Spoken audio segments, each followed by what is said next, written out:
Welcome to Buckets, coming to you from the Tommy John Home Studios. My name is Matt Moore. Glad you're with us. This is your Future Jays episode for Monday, March 10th in the association. We'll get you best bets. We've got sides, we've got totals. Joe Dellera's betting on Karl-Anthony Towns for the 700th time in a row.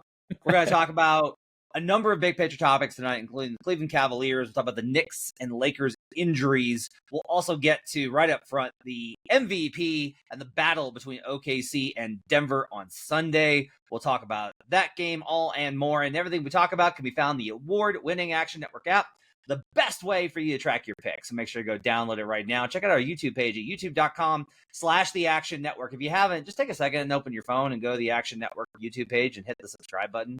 It helps. It takes no time.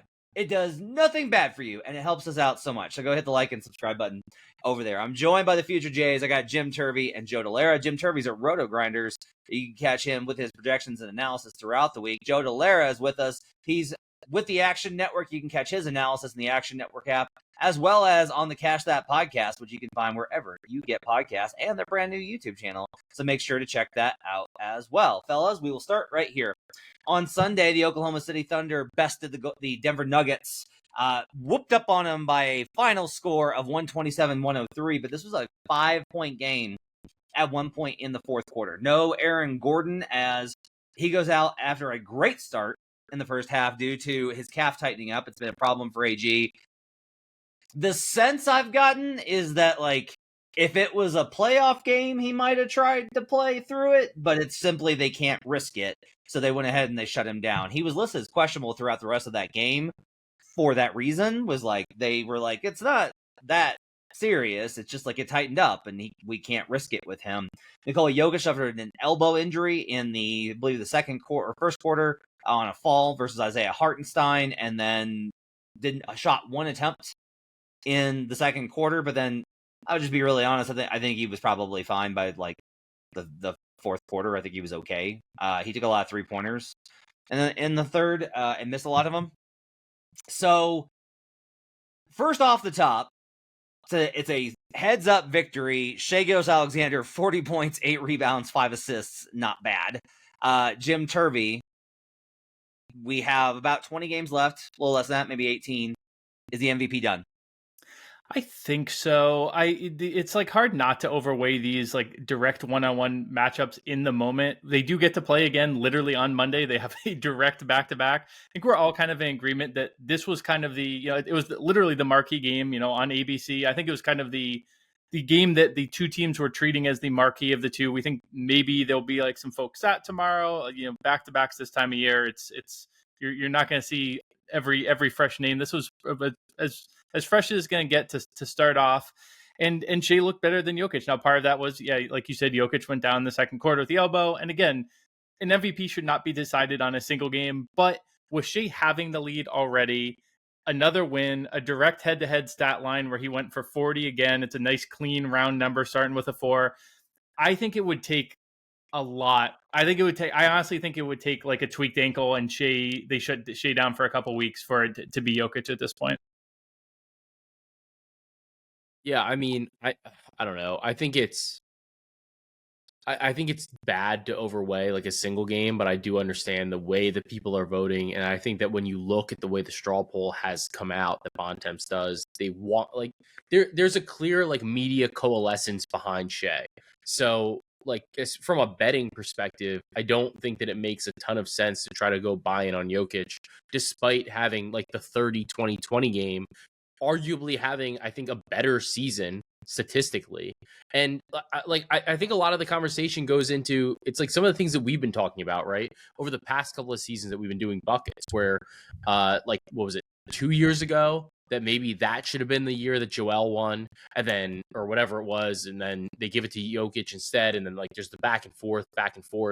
And then now last year you look and you go, well, maybe it could have gone to Shai, maybe it could have gone to Luka, and then maybe this year is a little bit different because I think that it's hard to not weigh the prior seasons when there's a voting on this year. And it'd be one thing if Shai and Jokic have been trading back to back MVP blows, or so to speak, and one year, the other one won another year.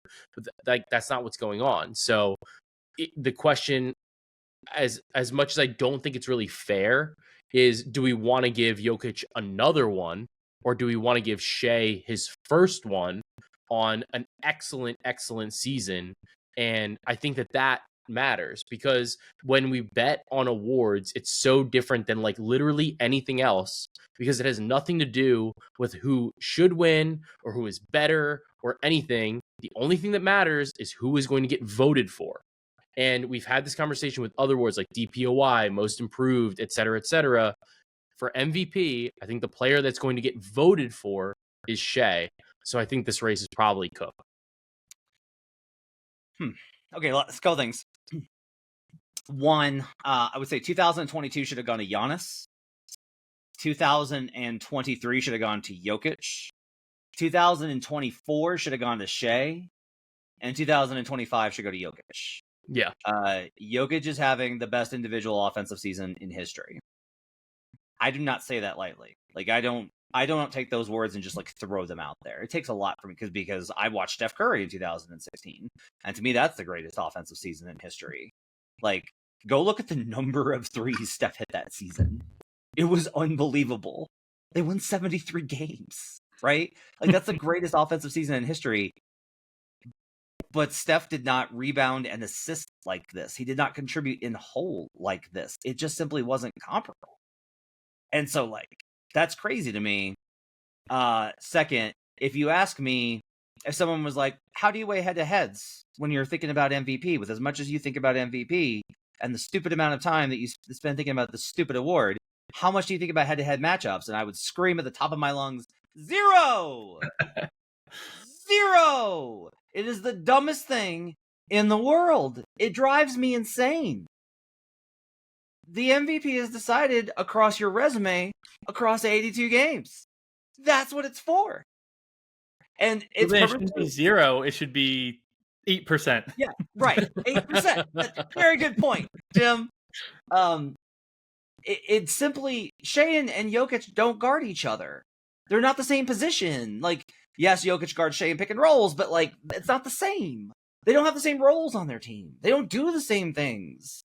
The matchups are entirely different. It doesn't make any sense. There's zero reason to. But also, if you ask me, like, does it matter in the MVP voting? Yes, it does. It just does. It happens all the time, especially these late season matchups. This is what the other thing that really annoys me about this is that these were in January. They wouldn't matter. Wouldn't matter. But they're in March, and the ones in March matter. I don't. Again. Do you think, Matt, of the two, do you think that today is going to matter a lot more than tomorrow? Like, if tomorrow Shai has like a mid-game, scores 28 on poor shooting, and Jokic goes 30, 20, 20 again, does that undo all of today? Or is it kind of like the marquee Sunday was the big one, and that's like, oh, of course the Thunder just kind of let down the next day? No, I'll tell you, if the Nuggets go in there and they get a win, and Jokic puts up a ridiculous stat line, and they split, I do think that matters. You should because just they'll bet that, split though. the season series too. Like, instead of betting Jokic MVP, you should just bet that. Like, you should just bet like game parlay with like bet like Nuggets money line. Jokic goes nuts. Jokic like 25, 14, and 12. And like that's the parlay, and like you're gonna get better odds than the MVP odds, and you won't lock up your money for multiple months. Yeah, and like, but that's the path. Like he has to do, like he would have to do that. That would have to be the scenario. And if you wanted to get cute with it, you could do like Nuggets against the spread. So it's like it's a close game where Jokic goes off or something like that. You could even add like Shai under if you wanted to get really crazy. David's gonna make this a quick slip, I guarantee it. But it's gonna be, but like that's the path. I think it has to be that way. Yeah, go ahead and open up DraftKings here. I think it even has to be money line. I don't think it can be spread. I think he has to go and get the win. Yeah, they have to win outright. Yeah. They don't have props up. And like they're outright. I think Shai has to have a mediocre game. Like he can't have like a 35, 40 point performance. No, I think he can't. I think what matters is the winning. I think that's really what matters. And I think literally their money line tomorrow might be longer than Jokic's MVP odds, and you don't have to wait multiple months. Yeah. The other thing I would tell you is the Thunder are currently on pace for 68 wins. It's nuts. The Nuggets are on pace for 53. 53, just between 53 and 54. It's a 53.4. Yeah, it's pretty big Um, spread. Big gap. Well, that's the thing is I actually don't think it really is. Really? Because, like 54 versus 68. If the Thunder win fewer than 65, I think Jokic is live if he wins tomorrow. Okay, but that's 68 and 64. That's a big gap. It's a big gap. There's going to be that argument of like if it's Well, 14 games. I also will just tell you I don't think the Thunder are going to win 68. I think they're going to win 65. I guess Yeah. the win tomorrow would change that anyway. Plus, like Yeah. I think Memphis has come down. The Yep. Lakers, we'll talk about that in a minute. But like their like LeBron injury, you have to downgrade them. The Rockets, you have to downgrade. So Yep. it's like unless they're really worried about the overall best record in the NBA with Cleveland, doesn't matter. Yep. Like, And I will tell you, it's funny because like I was arguing on Locked On Nuggets with my co-host about he was like, well, the Thunder are going to do everything to win this game. And I was like, no, they're just going to approach this like any other game. And he was like, you can't be serious. It's for the MVP. And I was like, yeah, they don't care. The OKC is so, like, Shai cares, but like the OKC Thunder are so committed to their program and how they approach these things. And everybody's like, well, they rested everybody versus the Blazers. I was like, yeah, because they were in the red and they decided this was a premium rest spot that they could win anyway. I guarantee you it had nothing to do with them playing the Nuggets on Sunday. I understand like why it looks that way. I get it. I'm just telling you that's not how OKC operates. Well, is there anything? Is there anything I tweeted out and you responded? Like the fans weren't really chanting MVP all that much. Is there anything to that? I was like, I felt it was a little weird in what seemed like a kind of narrative MVP game. Yeah, I don't know. I just think OKC is such a great crowd. I think that they're just really wanting to get the win. Yeah. I think that team that city is desperate for a championship for that basketball team for them having been so they've close. had MVPs, yeah. I believe I got to double check this. Can we do quick takeaways from that game beyond MVP, like in terms of matchup, since that could be a Western Conference Finals preview? We can. I just want to make a note that to Joe's point, the Thunder's magic number for home court throughout the Western Conference playoffs is now 8, pending tomorrow's results. That's like nothing. Yeah, they'll probably get there by the end of the month. Although I will say it's like them on pace for if they were on pace for this many in the East, it would be less.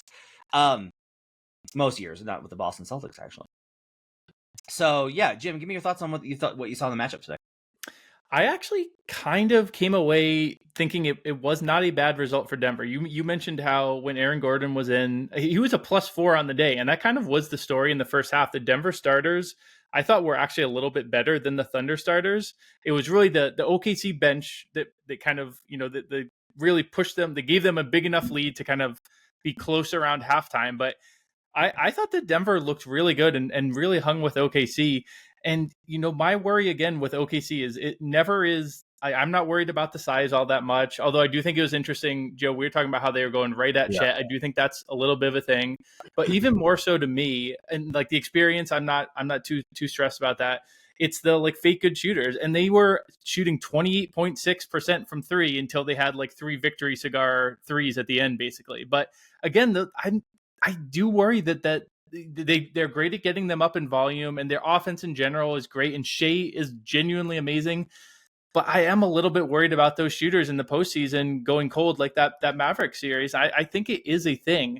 I think the counter to that would be, that Jamal Murray didn't look like the Jamal Murray that I think they need if Denver is going to get to another finals, let alone win a title. So I think I saw flaws with both teams again, and I think that's kind of the narrative of the season is there really aren't perfect teams. OKC winning while shooting that poorly from 3 is impressive, but they also didn't really turn Denver over very much. And again, when Aaron Gordon was on the court, Denver was a +4. And if this calf thing is a real thing, then obviously that changes a lot of it. But if Denver is fully healthy, I think that's a pretty legitimate series there. And I think that OKC, you shouldn't be worried, but I think if it was a long number, I would be pretty interested in being on the Denver side of things. Yeah, I mean, Denver wasn't healthy anyway. Like they didn't have Strother. So I think he's important just in the fact that like you don't have to get further down the roster. Like I don't think you want like Watson minutes at all. Like, I don't think that you want some of the further down players to play as many minutes. So I think that kind of came to fruition today because you have the Gordon injury. You don't have Strother, who, like, I think can play. I don't know if he can play in this series. Like, maybe he gets played off at some point, but he still probably plays like 10 to 15 minutes a game. I think that Denver overall showed like decent things at the beginning of the game, like Jim was kind of alluding to. But overall, like, Denver took more threes. They shot worse from three, and that's been a consistent thing for Denver, though, is that they cannot shoot well from 3-point range. And I think that's part of why Jokic is shooting as many threes as he is this season, because, like, they need somebody to shoot threes. So I have concerns about both of these teams. I do think, though, that if you are a team that can attack Chet Holmgren and create foul trouble, it dramatically changes what Oklahoma City can do to you in terms of their flexibility and in terms of what they can bring on a nightly basis. Because if you can put Chet in foul trouble every game and keep him in like the 20 to 25 minute range, that's a problem for Oklahoma City. Not that Hartenstein's not good. I think Hartenstein's great, but Hartenstein is much more limited defensively than Chet is, I think, just in terms of what Chet can do. As I think in terms of his switching ability, I think that Chet is just an overall better defensive player, and it limits what Oklahoma City can do moving forward. So I think it's a weak point. I think that Chet's great, but if you can put him in foul trouble, I think it changes a lot of the rotation issues that Oklahoma City is going to have to deal with.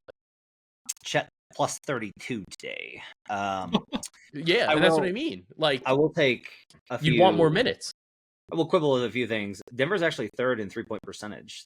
They make a great percentage. They don't take enough. That's what I mean. Yeah, they don't take enough. That's the problem. Yeah, they don't shoot a lot. I would also tell you that, I'm the captain, the governor of Julian Strother Island. I love Julian's offensive game. Yeah, he cannot play in the playoffs. It's the defense is whole bad. Peyton Watson probably needed to play more today, honestly. Zeke Naji probably need to play a little bit less.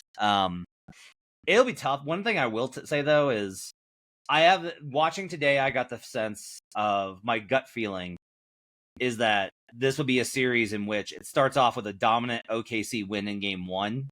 Game 2 is a coin flip. The Nuggets win games 3 and 4. The Thunder win game 5, and then it comes down to game 6. And that to me is like, I would first look, if this was the Western Conference Finals, I would look for over 5.5 games. That would be the bet. Yeah. Regardless of the juice, I would want over 5.5 games. Can I say one more thing on this? I think, another OKC skepticism that I have is Jalen Williams in the playoffs and in big games. Which one?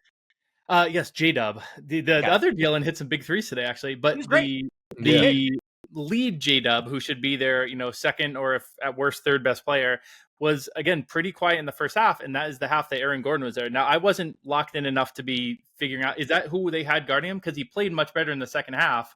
That's a little bit of fool's gold if that was because Aaron Gordon wasn't out there. I assume that would be his matchup, but he was at the 3 today, so it may have been Porter Jr.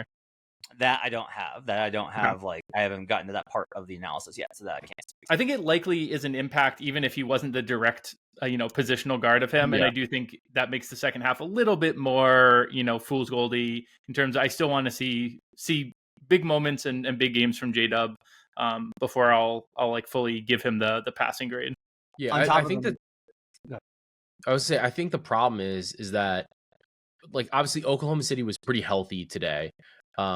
Denver obviously was not. And I think that the problem is like Denver is so thin just generally that, like, the Gordon injury and Gordon not playing, and Denver, the fact that Denver like is thinking about this too, they're just like, it's a regular season game, it just doesn't really matter. We're just not going to put him back out there. But if it's the playoffs, we'd play him. Like, I think that's a great mindset, I think, to have overall.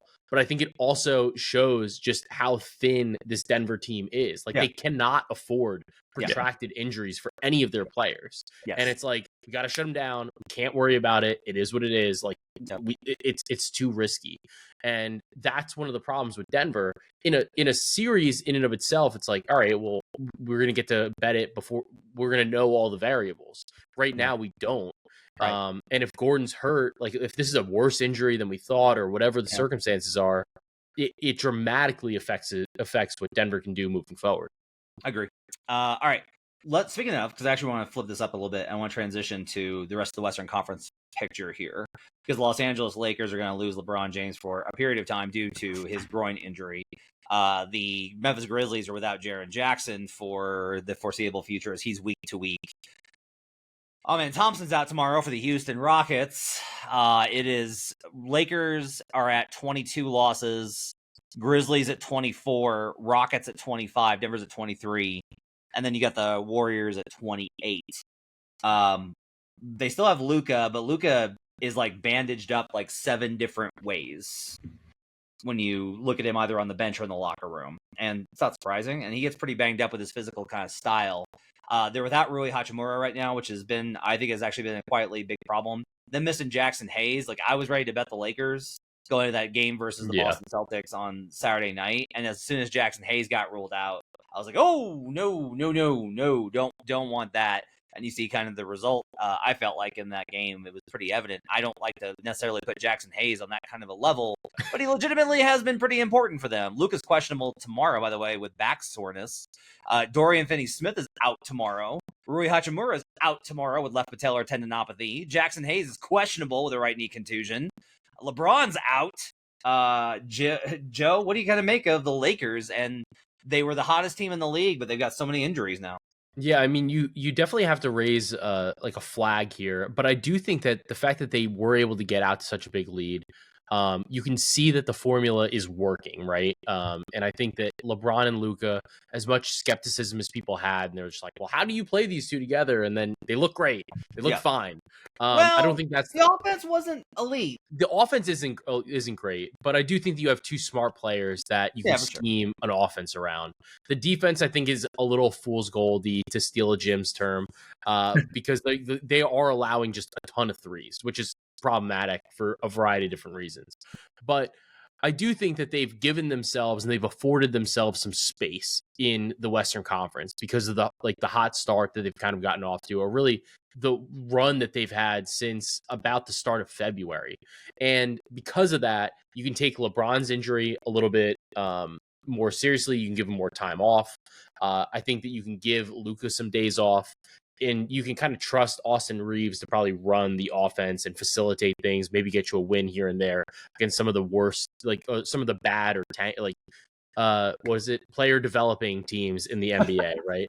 So I do think that that's fine for the Lakers. I do think, though, if Luka is playing, Luka's going to have insane numbers, because when Luka's not sharing the floor with LeBron, he's seeing just insane spikes with the Lakers. He goes from scoring 30 points per 100 possessions to about 48 points per 100 possessions.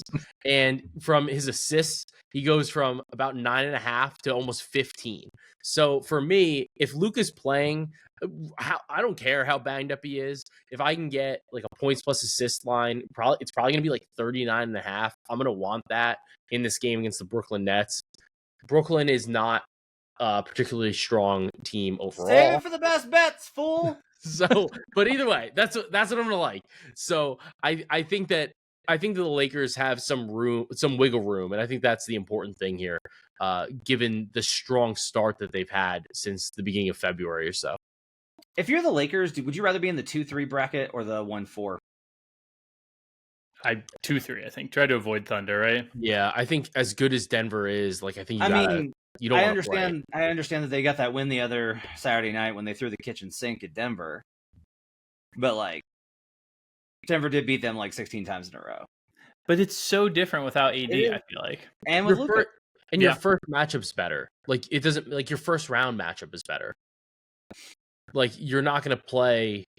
Well, I guess honestly, I think the Warriors are going to get up in that 4 or 5, and I think you think so? Oh, okay. That's so. I think so. Yeah, I was thinking about this, like, because Joe's right. Like, you start looking at it, you're like, okay, could they? The West is tight. Could they slip down the standings? I think I actually don't think they're going to slip that far. I think Denver is very live to potentially pass them. But if Aaron Gordon's out for a little bit, that we just talked about how thin Denver is. Memphis and Houston are teams that we have said, we were looking to fade down the stretch. They have a 6-game lead in the loss column on the Warriors. I think this Warriors team is, up and coming right now and looking pretty good, but that's a big number, especially given that since Luka joined the Lakers, here's their, with the Luka and LeBron combos with one on, one off, both on, both off. The best is just Luka on, a plus 18.8 net rating. The second best is neither of them on. Now that's noisy, of course. That's against benches and probably at the end of games. But the just LeBron is the bottom of those rankings. So I think they have looked good with just Luka on the floor. I think they'll be able to float in that like 2-3-ish range and grab that, like that 6 seed potentially being a Memphis or Houston. I think they'd sign up for that in a heartbeat. I think they would love to see one of those two teams in that 6 spot. And even if it does mean Denver, who historically has been a tough matchup for them, things do look a little bit different. And I think OKC is still a pretty tough matchup for them. And I think it's like you'd be overthinking it to try and, duck Denver just to get OKC. I do have some more numbers for you because I know that you've been looking at those combinations. Yeah. So let's take the LeBron nests out of it. Take the LeBron because LeBron's been playing great, an interesting player. It's a little bit weird. Let's think about the pieces that are most essential for a Luka team. You need a pick and roll big who can switch defensively, and you need a really good wing defender who can hit the corner three. That's Rui Hachimura. Here's some numbers. Here's some not numbers. DFS. DFS is very good and also important. We can run those in a minute. Luka, Hayes, and Hachimura are plus 22 net in 57 minutes. Insane. Pretty nice. Hayes and Luka without Rui is plus 9.2. Good. Luka with Rui is plus 23. Dang. With a 109 defensive rating. Luka Doncic without Jackson Hayes and Rui Hachimura in 106 minutes is minus 14 net rating. Wow, that's a really good one. That's crazy, actually. And the way to kind of think about that is that you need the corner three and the pick and roll in order to run Luka ball. That's what you need. If you're running Trey Jameson, so that was what really stood out to me in the Clippers game I watched. Is I was like, when it got to be Jackson Hayes was out and it was Luka and Trey Jameson, I was like, oh no, it's just not a Luka player. This Yeah, is bad. Not very good. Luka, Hayes, and Dorian Finney-Smith is plus 9.5. Yeah, that checks out. So that's kind of the answer there. If we want to just simplify it down to Luka and DFS, basically they're about even. There was 0.9, about a point better with Luka without DFS on the floor.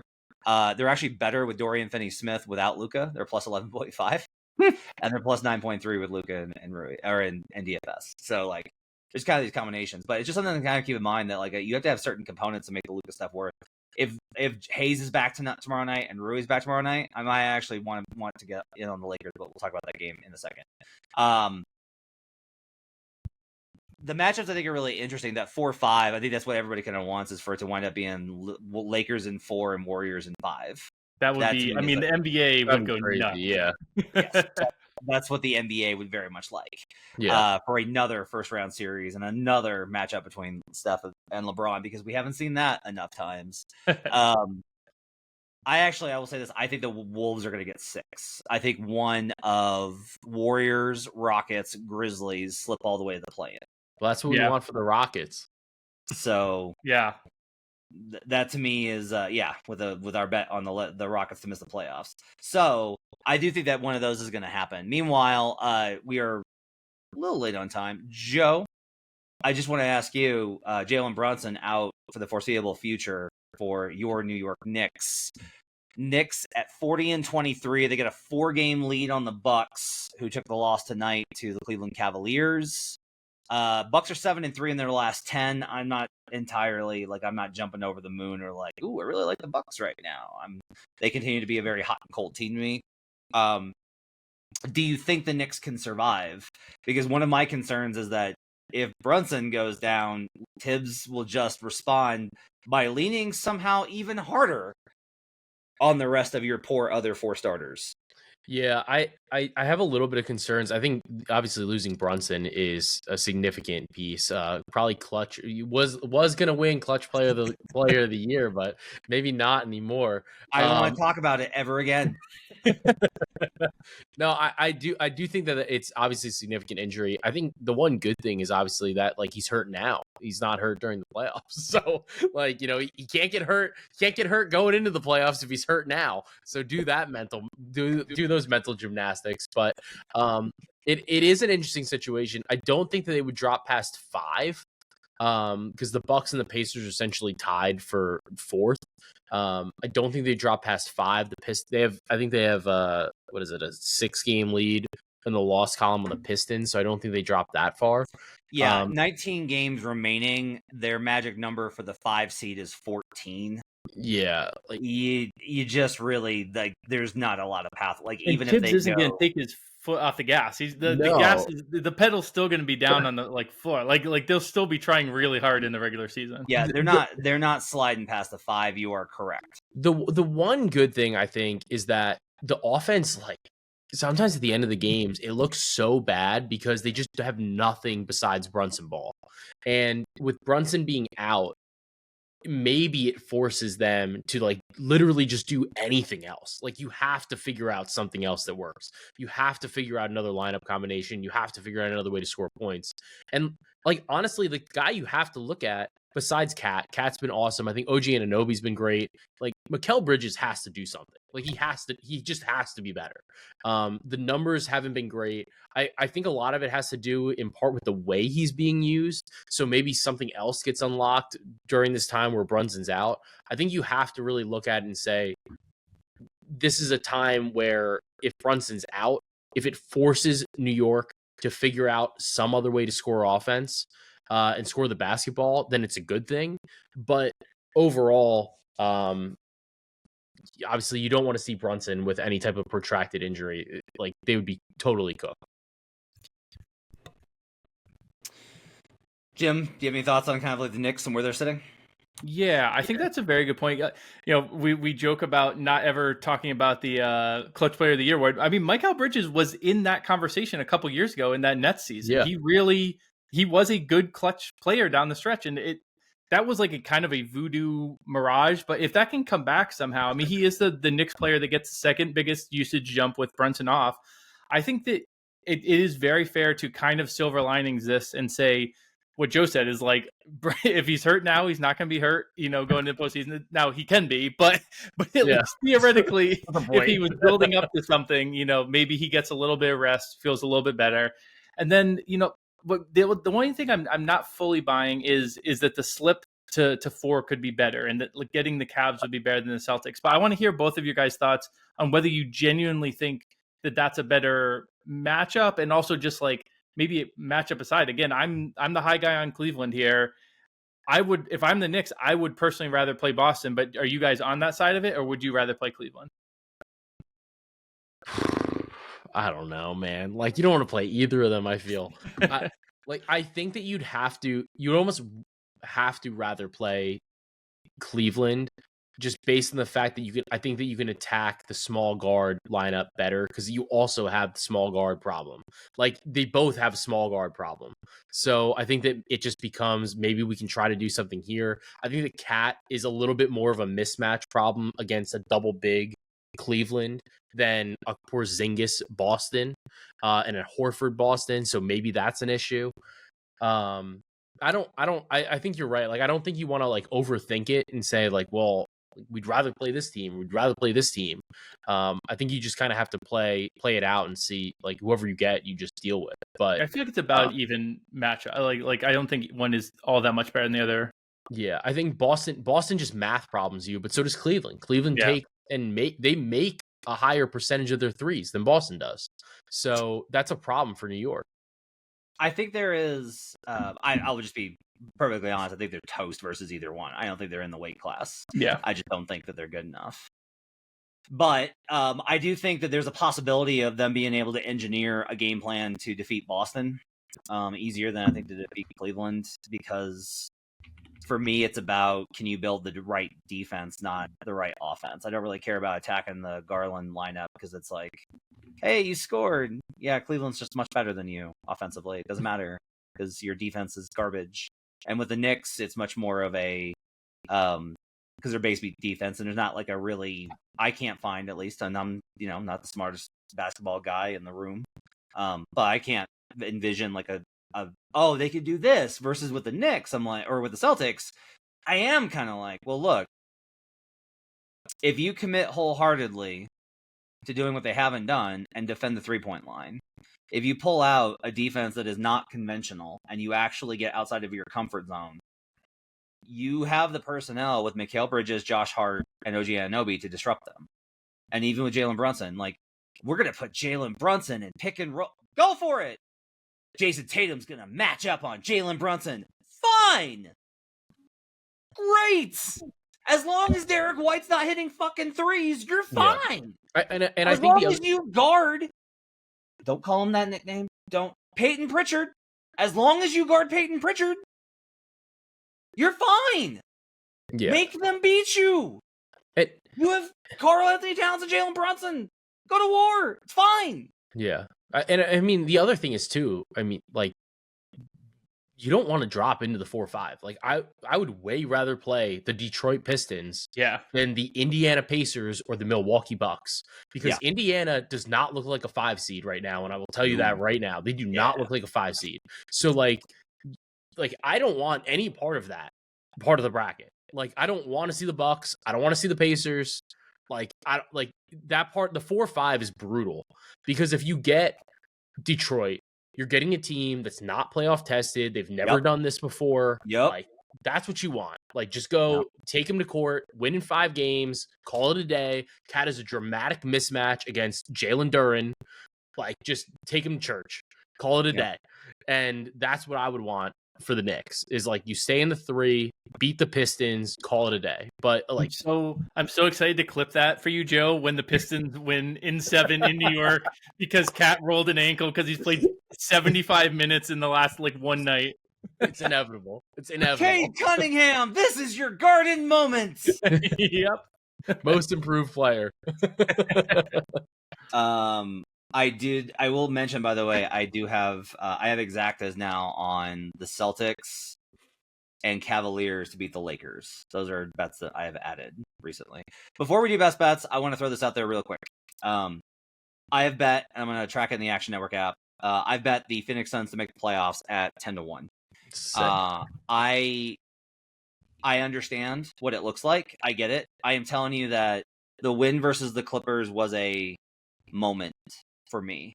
That was the absolute low point. Season spiraled. Look how miserable they are. This team hates each other.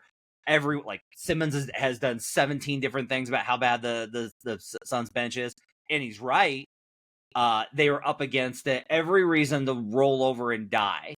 And instead, KD has that moment with Bud. KD leads the comeback. Trust Colin Gillespie, who gives them the 10 points. They get the win. After the game, KD not only leads them to the victory, but then takes umbrage at the conversation about him and Budenholzer, and is like, you have no idea what we're doing. You have no idea what our relationship is like. We're like that all the time. We're competitors. Bud wants to win. I want to win. This is how it goes. Goes into Denver. They do another comeback, come up just short in overtime, turn around, and then get the win today. I genuinely think the worst is over for them. I think there is a chance for them to get into the 9 seed. I think there's a chance for them to get into the 8 seed and win and make the playoffs. And I think it is greater than the 10-1 odds. Well, it's another way to kind of go against our Memphis and Houston. Like, those teams, we could have it where it's Kings in the 9, Houston in the 8. Like, those are both very winnable games for Phoenix. I would be on them in both of those games. Yeah. So I like the Phoenix Suns 10-1 to make the playoffs. Let's do best bets, but first I need to tell you about Edge Boost. If you're listening to the show, you probably like betting as much as I do. And when it comes to betting, there's two things that I'm always trying to do. And that's make it easier and make it more profitable. That's why we partnered with Edge Boost, the financial platform that pays you cash back to wager. Edge Boost is an online bank account that pays you for every deposit. Because with the Edge Boost Visa debit card, you get up to 0.5% cash back on all your sportsbook, daily fantasy site, and casino transactions. That's free money back in your pocket just for doing what you're already doing. It's a no-brainer. This is not a credit card gimmick. You can open your own. I've got my own Edge Boost debit card account. It helps you to manage the money. It's a way for you to keep those funds where you want them to be in an easy, accessible, with no fees, no transaction nonsense, easier way to do it. No minimum balance requirements, none of that. There's no catch or hidden fees on it either. If you've ever had a casino transaction flagged by your bank because they thought it was, quote, suspicious, right? Or being given the runaround when trying to find a sportsbook account online, the Edge Boost debit card is the perfect tool. It starts with a $250,000 daily limit, and it will never be declined for gambling activity. That's why you're going to be so happy that you open an account. Make your betting life easier and stop leaving money on the table. Visit edgeboost.bet to sign up. And if you use promo code BUCKETS, that's promo code BUCKETS, and deposit $25, you'll receive a $25 deposit match plus tier 2 status for faster bank deposits and more cash back. That's edgeboost.bet, promo code BUCKETS. We're going to do best bets for Monday in the association. We'll go around the horn. We'll give our best bets, and then we'll run it through here with the handicap. Let's go around the horn. Jim Turvey, what are your best bets for Monday? Got Nets +6 against the Lakers with a little baby money line sprinkle there. And then Utah Jazz +17 against the Boston Celtics. I'm betting against the faces of the league with the dregs of the league. This is March. I will see your Jazz +17 because I will tail you on that. And I will raise you Wizards +7 because that's the thing that I want versus the Toronto Raptors.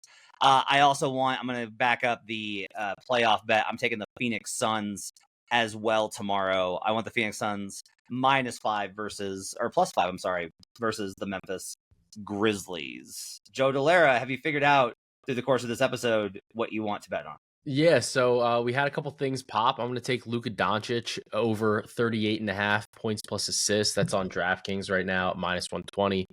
So I'm going to grab that. And I'm waiting, but there's about like a 98.5% chance that I'm going to be on Karl-Anthony Towns over his points and rebounds against the Sacramento Kings, who are going to continue to be without Domantas Sabonis. So I'm going to be on Cat. We'll see where the line comes out at. But follow me in the Action app and you'll see it. Okay. Give me the Luka cap real quick.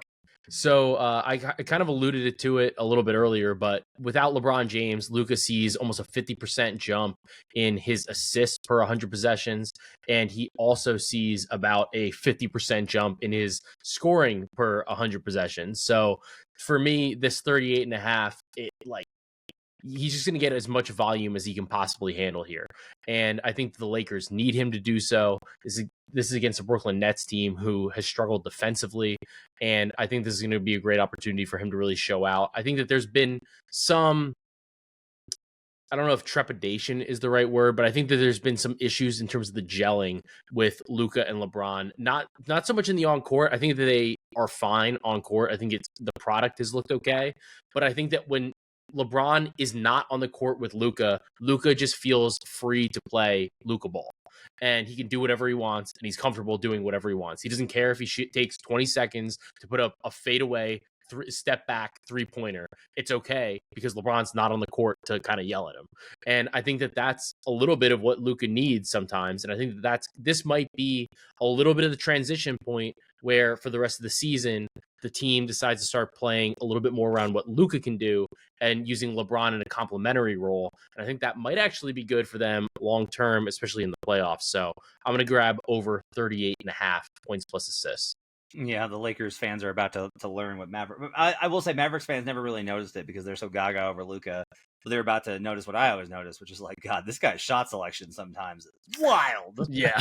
Wild. He shoots. Shoot or shoot. Yeah. Okay. So on the flip side of that, Jim Turvey, you want the Brooklyn Nets here +6 to be the cap. Yeah. So the cap here is basically that everything to me is screaming sit Luka today. Have this be the game that you sit Luka, you sit Jackson Hayes. So they have later in the week, upcoming, they have Bucks and Nuggets back to back on Thursday and Friday. So if they sit Luka and Hayes, they then are super fresh for this back to back later in the week. And again, these we're seeing teams do this a lot, where if you're playing one of these bad teams, the Thunder sat everyone and they still beat Portland. I think the Lakers are going to look at this and say, "Hey, Reeves, go have yourself a monster day." Which, by the way, if Luka does sit, we're zagging off of Joe's Luka props, which I do love. Yeah. Those on-offs.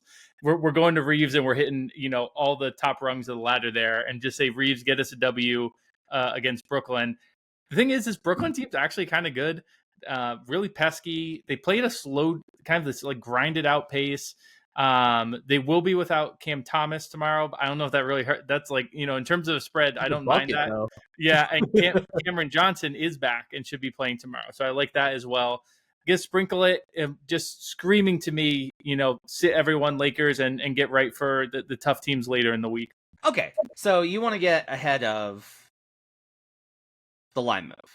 Yeah, is the argument here. Okay. If Luka sits and this goes to still be Lakers -2, probably, right? Yeah. If this goes to Lakers -2, do you still want Nets? Oh, no. I think what I would do then is maybe buy back with a Lakers money line, because very often what we see is these good teams rest the players, and in the end they have the motivation to win. The other team doesn't care if they win as much, and these, like, the Raptors coaches are closing with Roden. If you can't even remember his first name, they just find some random dudes out there. Yeah, exactly. Jared Roden out there. Yeah, Jared Roden. That's what it is. That's right. Yeah. So I think, if that happens, if that line move does happen, I wouldn't hate a little sprinkle back on Lakers money line just to get the W, and kind of set yourself up for a nice little middle. Yeah, I don't know, but okay. So if the Nets are going to cover this number inside 2 possessions, isn't the odds that they're going to win outright? I'm more skeptical of that the Matt Mitchell rule, as we call it in the playoffs. I think if that was true, then I think that we would see a lot fewer +4s and +3s and +2s than we do. I think the market would have figured that out. Okay.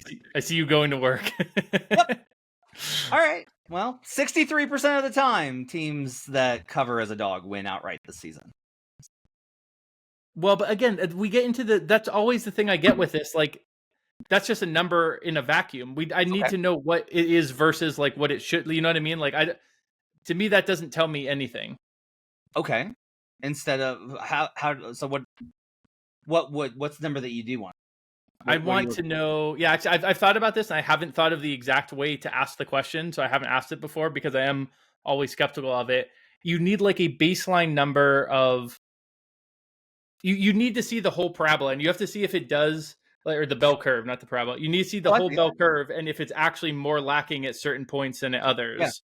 Yeah. So teams this season that are more than 6.5 point dogs that cover are only 42% against. Head straight up when they cover.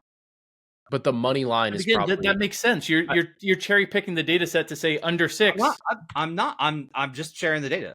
So like so you just want to see like we can do this, right? As we could do not now, but sometime. You want to see like -0.5, 1, 1.5, 2. Yeah, exactly. I don't even think that's what you want, Jim. I think what you want is the ROI on the money line. Yes, that's like the corresponding ROI on the money line versus the spread. And if it actually drops at +6, like is there like should it at +6, whatever the equivalent money line is, we need to know that and get the ROI of each and see, is it worth just betting straight up the money line? Because like if you have a team that's say like let's say call it like under a possession, like between like under -3 or like +3, the odds that if they cover, they probably are winning outright because of just the nature of what the spread is.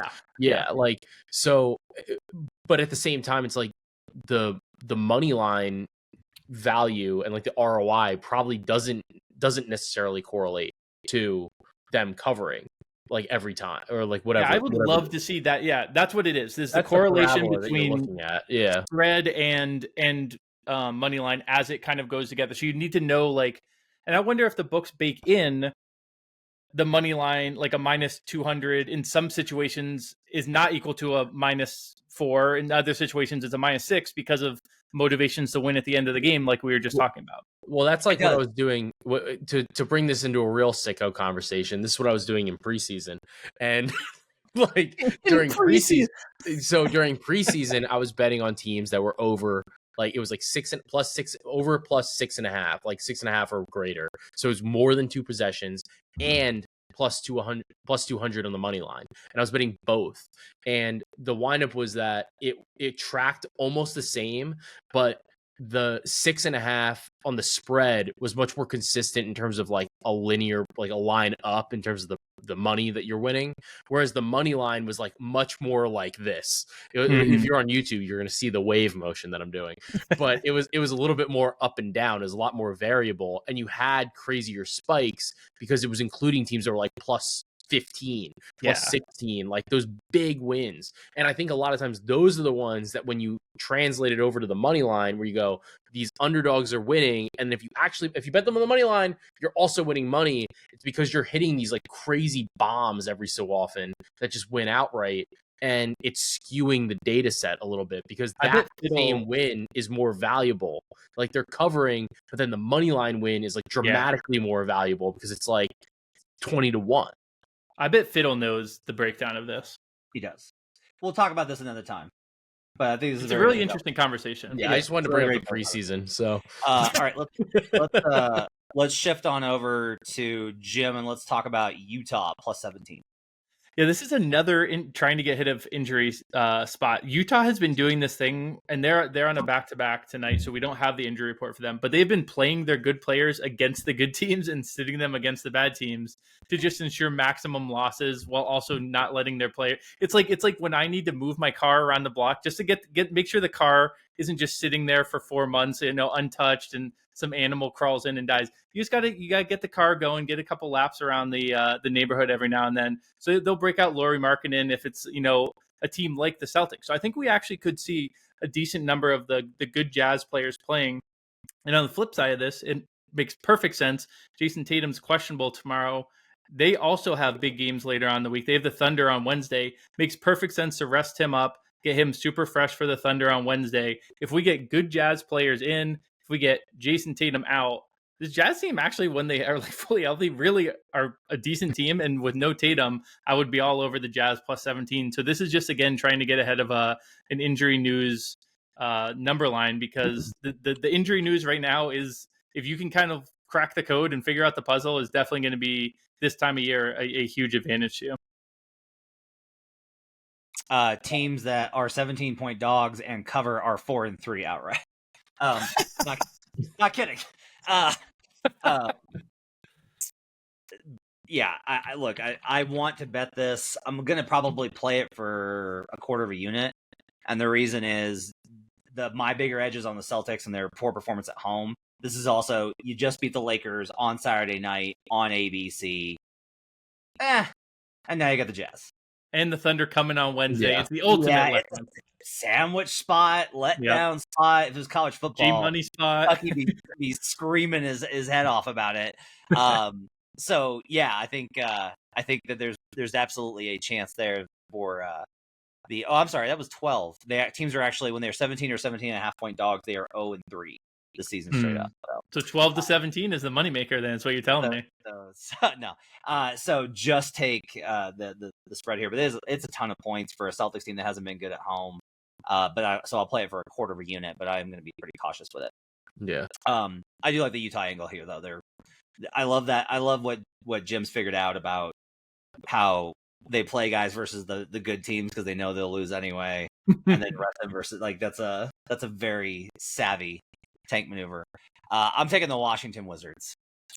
So I've been quietly saying this. The Wizards are like top 14 in defense since they made the trades. They've got like a not terrible net rating with Chris Middleton on the floor. Some of the younger guys have started to turn the corner like a little bit. I don't love this because it's the Washington Wizards, and I understand that. And the Raptors have been good at home. I'm not oblivious to the fact that the Raptors are playing better basketball despite their efforts to lose certain games, like when they had Jacoby Walter taking the game-winning attempt the other night, which worked. Raptors are 61% against the spread, and the Wizards are only 45% against the spread on the road. But that's before these kind of changes. And so when we kind of look at how these two teams have played, I do make this only 6.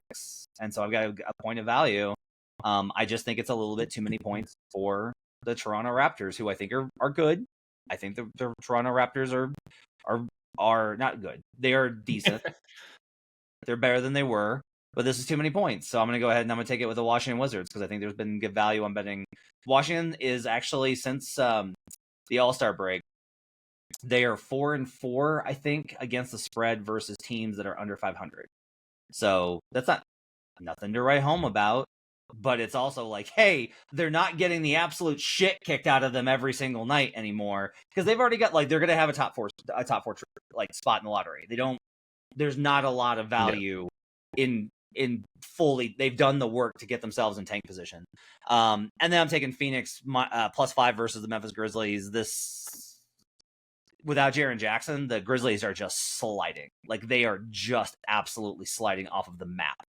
They don't have faith in their offense. They don't have faith in their defense. They're on the second night of a back-to-back. So are Suns. So this might be wait until we get injury reports. I'm not going to log it until we get injury reports up tomorrow at 1 p.m. local. So that's 4 Eastern. But go ahead and wait. As long as the Suns are playing, guys, I'm going to want this, regardless of who Memphis is playing. But Memphis may also sit a bunch of people. And if it does and it goes back, I'm just going to like Phoenix more.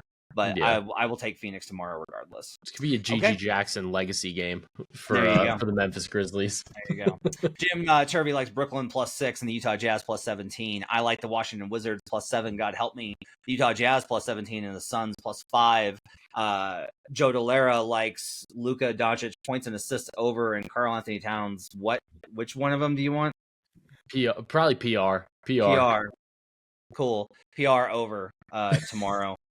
By the way, if you were curious about the second game of the duplex spots where the Denver Nuggets were playing a back-to-back versus the Thunder, the record is basically that the home team wins these games, and they tend to cover. It's about 53% ATS since 2021 that the home team, regardless of the outcome of the first game, wins and covers the second game.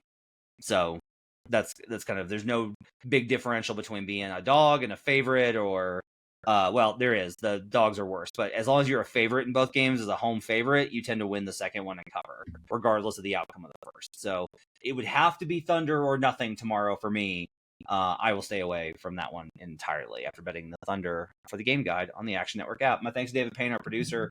Thanks to Bridie Rubino and Gifford Gould for getting us up at youtube.com/the Action Network. We'll see you again tomorrow night. Sean Little, J Money on Cash Only tomorrow night. Until next time, let's get buckets.